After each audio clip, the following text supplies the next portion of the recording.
Sahabat sekalian, dalam pergaulan hidup sehari-hari, sumpah memainkan peranan penting dalam upaya meyakinkan orang yang diajak bicara. Pada saat seseorang menginformasikan sesuatu pada pihak lain, lalu orang tersebut kurang begitu percaya atau sama sekali tidak percaya akan informasi yang disampaikan, secara tiba-tiba dari mulut orang yang mengajak bicara meluncur ucapan sumpah dalam berbagai bentuknya. Baik ucapan demi Allah, demi Rasulullah, demi Bapakku, demi cintaku, dan lain sebagainya.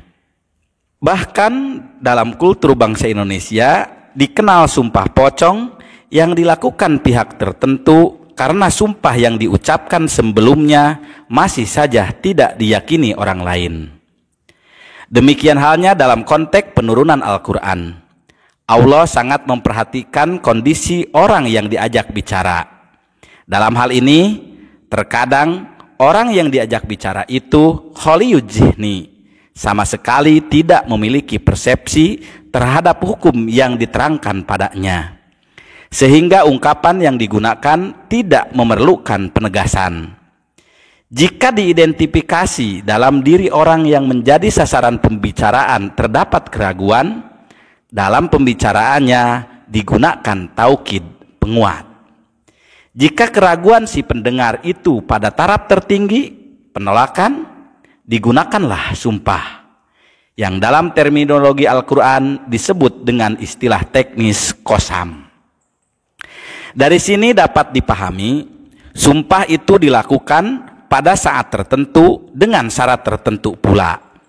Syarat tersebut adalah: pertama, sumpah dilakukan saat berhubungan dengan informasi penting. Jika informasi itu dianggap sepele, sumpah menjadi tidak perlu dilakukan lagi walaupun orang lain tidak mempercayai informasi yang disampaikannya. Sebagai ilustrasi, jika seseorang menginformasikan pada temannya, di jalan raya ada kodok yang terlindas truk besar hingga tubuhnya hancur, lalu temannya tidak mempercayai informasi tersebut.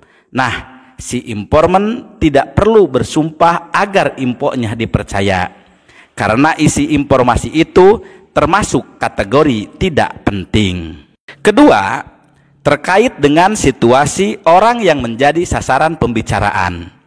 Jika yang menjadi sasaran pembicaraan sudah percaya, sumpah tidak perlu dilakukan. Sumpah baru dilakukan pada saat si yang diajak bicara meragukan informasi penting yang disampaikan padanya. Dengan dua syarat ini, tidak aneh kiranya jika dalam Islam terdapat larangan banyak bersumpah. Mengapa demikian? Jawabannya pasti. Orang yang banyak bersumpah itu biasanya banyak bohongnya. Karenanya pula Allah mengingatkan, wala tuti kulla halafim mahin. Jangan kalian mengikuti orang yang banyak bersumpah. Bahkan redaksi hadis terkait ciri-ciri munafik pun salah satunya adalah wa'ada ahlapa. Ketika ia berjanji senantiasa dihiasi sumpah. Kata ahlab dalam redaksi tersebut kemudian dipersingkat maknanya menjadi khianat. Hal itu menunjukkan orang yang banyak bersumpah ia sering khianat. Sahabat tafakur, kata qasam sin dibaca patah sebadan dengan kata yamin dan halab yang mengandung makna dasar sumpah. Qasam dimaknai al-halab dan al-yamin disebabkan kebiasaan bangsa Arab ketika salah seorang di antara mereka mengambil sumpah atas yang lain, ia meletakkan tangannya di atas tangan kanan kawannya. Oh ya, sigot asli qasam itu adalah fi'il aqsama atau ahlapa yang dimuta'adikan, ditransitifkan kepada muksambi dengan huruf ba. Lalu diikuti muksam alaih yang lebih dikenal dengan istilah jawab qasam. Terdapat pula qasam dengan menggunakan redaksi la uqsimu. Menurut Syekh Ismail Haqqi Al-Birushawi, la pada redaksi tersebut berfungsi untuk menguatkan qasam. Seperti perkataan orang Arab, la wallahi la af'alanna kada. Menurut At-Tabrasi, la pada redaksi la uksim merupakan silah penghubung, sehingga redaksi tersebut mengandung makna aksamu, aku bersumpah. Sementara itu, Al-Maraghi menyatakan la merupakan tambahan yang biasa dilakukan orang Arab dalam bersumpah. Di samping itu, ada pula ulama yang menganggap la sebagai nafiah yang berfungsi untuk menolak pembicaraan sebelumnya yang dapat dipahami secara rasional. Sahabat tafakur, untuk menghindari ketidakefektifan pembicaraan, biasanya fi'il qasam dihilangkan dan hanya cukup dengan menggunakan huruf ba saja. Adapun untuk isim dohir, biasanya huruf ba diganti dengan huruf wawu. Sementara untuk bersumpah dengan menggunakan isim jalalah, lafaz Allah, ba biasanya diganti dengan huruf ta, taulahi. Syekh Mustafa Al-Gailani mengkategorikan huruf ba, ta, dan wawu ke dalam kelompok huruf jar. Dilihat dari segi i'rab. Baginya, ba memiliki banyak arti jika bersambung dengan isim. Salah satu di antaranya bermakna sumpah. Oh ya, huruf ba adalah huruf asli qasam. Dilihat dari segi makna, yang bisa masuk ke dalam isim dohir ataupun isim domir. Bersama ba, fi'il qasam dapat disebutkan dan bisa pula dihilangkan. Adapun huruf wawu dan ta, keduanya khusus untuk qasam. Nah, fi'il qasam jika bergandengan dengan kedua huruf tersebut, ia tidak boleh disebutkan. Sementara huruf ta hanya digunakan untuk lafaz jalalah. Huruf wawu hanya digunakan untuk isim dohir. Ia tidak bisa digunakan untuk isim domir sebagaimana huruf ba. Sahabat tafakur, dalam uslub qasam itu terdapat 4 unsur, yaitu pertama, al-muqsam, yang bersumpah. Dalam Al-Quran, al-muqsam dapat dikategorikan menjadi 4, yakni Allah, Rasul, orang-orang mukmin, dan orang-orang kafir. Dalam hal ini, terdapat banyak ayat-ayat Al-Quran yang menunjukkan Allah sebagai muqsam. Sedangkan perintah pada Rasul untuk bersumpah, diantaranya terdapat dalam surat At-Taghabun ayat 7, Saba ayat 3, dan Yunus ayat 53. Sumpah orang-orang mukmin diantaranya terdapat pada surat An-Nur ayat 53 yang berhubungan dengan perintah perang. Adapun sumpah orang-orang kafir yang mendustakan kebenaran berita yang dibawa Muhammad, diantaranya termaktub pada surat An-Nahl ayat 38, Al-Maidah ayat 53, dan surat Al-An'am ayat 109. Kedua, fi'il qasam yang ditransitifkan dengan huruf ba, lalu diganti dengan wawu atau ta, yang selanjutnya dikenal dengan istilah huruf qasam. Ketiga, muqsam bih, objek yang digunakan untuk bersumpah. Ibnu Qayyim Az-Zawjiyah mengelompokkan muqsam bih dalam Al-Quran menjadi 3 kategori, yaitu 1. Zat Allah, 2. Tanda-tanda kebesaran yang merupakan keharusan bagi zat dan sebagai makhluk yang merupakan tanda-tanda keagungannya. Ketiga, muqsam bih, objek yang digunakan untuk bersumpah. Imam Ibnu Qayyim Az-Zawji mengelompokkan muqsam bih dalam Al-Quran menjadi 3 kategori, yaitu zat Allah itu sendiri, tanda-tanda kebesaran yang merupakan keharusan bagi zat, dan sebagian makhluk yang merupakan tanda-tanda keagungannya.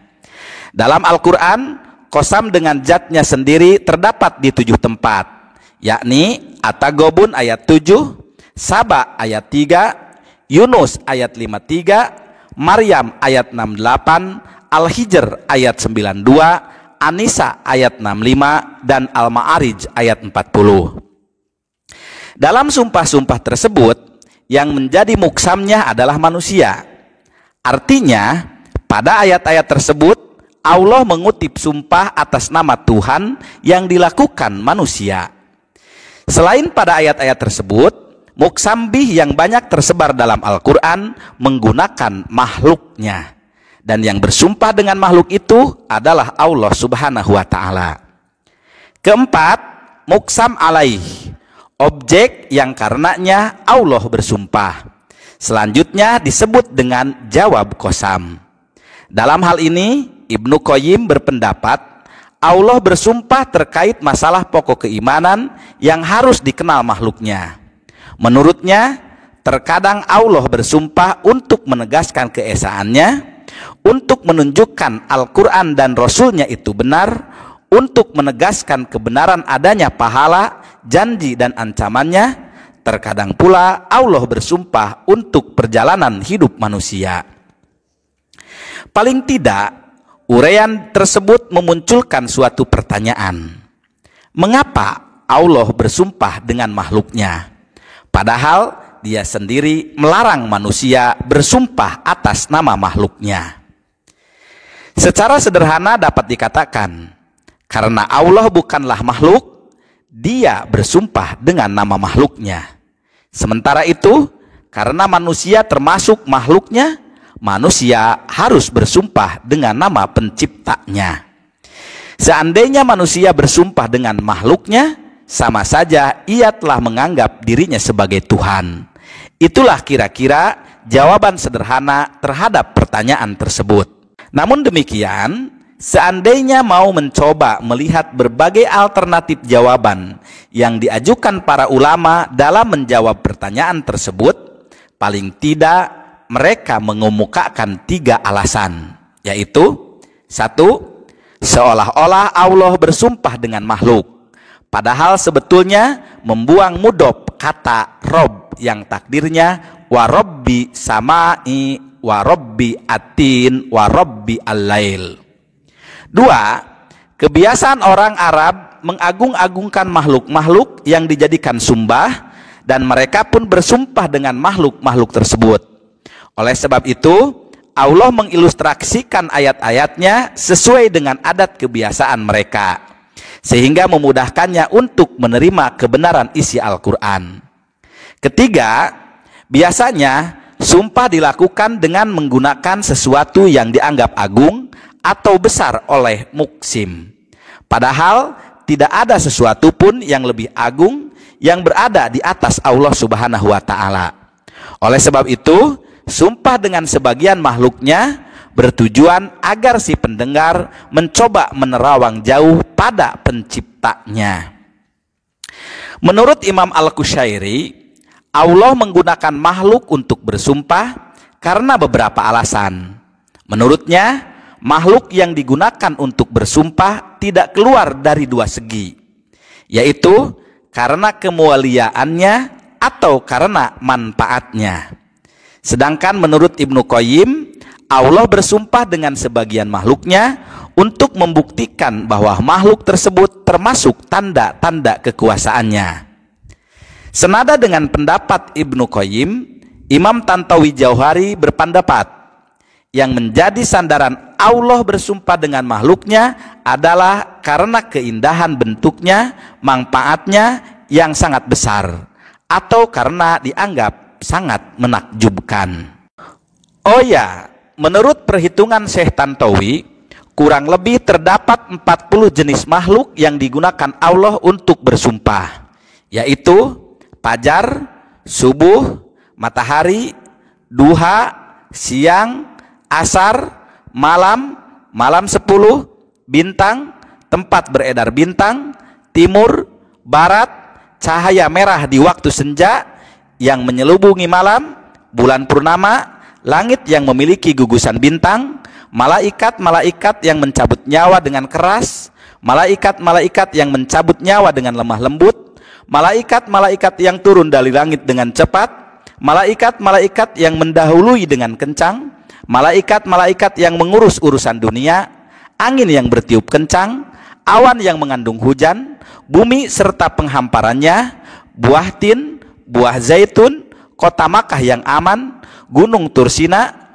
kuda perang yang berlari kencang, yang menyaksikan dan disaksikan, hari kiamat, hari pembalasan, hari yang dijanjikan, kitab-kitab yang tertulis dan terbuka, lautan, segala yang diciptakan, apa yang kalian lihat dan apa yang tidak dapat kalian lihat, Bapa dan anaknya, serta jiwa dan penyempurnaannya. Untuk mendapatkan gambaran terkait kemuliaan makhluk-makhluk tersebut, para mufasir mencoba melakukan refleksi terhadapnya.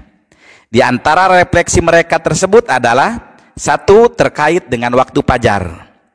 Sumpah Allah dengan waktu fajar terdapat pada surah Al-Fajr.